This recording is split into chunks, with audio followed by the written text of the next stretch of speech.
Hi எல்லாருக்கும் வணக்கம். இது டியூஸ்டே மார்னிங் எடுத்த வீடியோ. மார்னிங் எழுந்திரிச்சு ஃப்ரெஷ்அப் ஆகிட்டு வெளியே வந்தோம். சம்மங்கி பூவில் பூ பூத்துருந்துச்சு. போய் பூ பறிச்சிட்டு வந்துட்டு மூலிகை ரசம் வைக்கலான்ட்டு இருந்தோம். இதை வந்துட்டு கிராமத்து சைடில் தலத்தாம்பு ரசம்னு சொல்லுவாங்க. இதில் 7 வெரைட்டிஸ் ஆஃப் லீவ்ஸை ஆட் பண்ணி செய்வாங்க.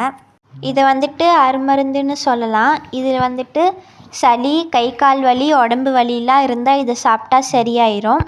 இதில் வந்துட்டு வேலிப்பருத்தி, முடக்கத்தான் கீரை, துத்தி இலை, சுடக்கு கீரை, வாகரை காய்ச்சி, தூதுவளை, மொஸ்மொஸ்கு இந்த 7 தழையும் சேர்த்து செஞ்சுருப்போம்.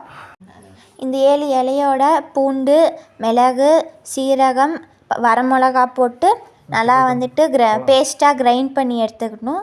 அதுக்கடுத்து கிரைண்ட் பண்ண அந்த பேஸ்ட்டை நல்லா பச்சை வாசம் போகிற வரைக்கும் நல்லா கொதிக்க விட்டு அதில் உப்பு மஞ்சள் பொடியை ஆட் பண்ணிக்கோங்க. அப்புறமா ஆஸ் யூஷுவல் எப்பவும் போல் கத்திரிக்காய் புளிக்குழம்பு வச்சுட்டு சாப்பாடு வச்சுட்டாங்க. சாப்பாடு வச்சுட்டு வீட்டெல்லாம் கூட்டிகிட்டு கிச்சனில் இருந்த பாத்திரத்தை எல்லாம் க்ளீன் பண்ணி வச்சுட்டு இருக்கையில் சாப்பாடு விசில் வந்துடுச்சு. இப்போ எல்லோரும் சாப்பிட்லாம். வாங்க எல்லோரும் போய் சாப்பிட்லாம். இந்த ரசத்தை நீங்களும் உங்கள் வீட்டில் ட்ரை பண்ணுங்கள். இது எப்படி இருந்துச்சுன்னு கமெண்ட்டில் சொல்லுங்கள். இந்த ரசத்தை பற்றி மற்றவங்களும் தெரிஞ்சுக்கணுன்னு நினச்சிங்கன்னா உங்கள் ஃப்ரெண்ட்ஸ் அண்ட் ஃபேமிலிக்கு ஷேர் பண்ணுங்கள். தேங்க்யூ.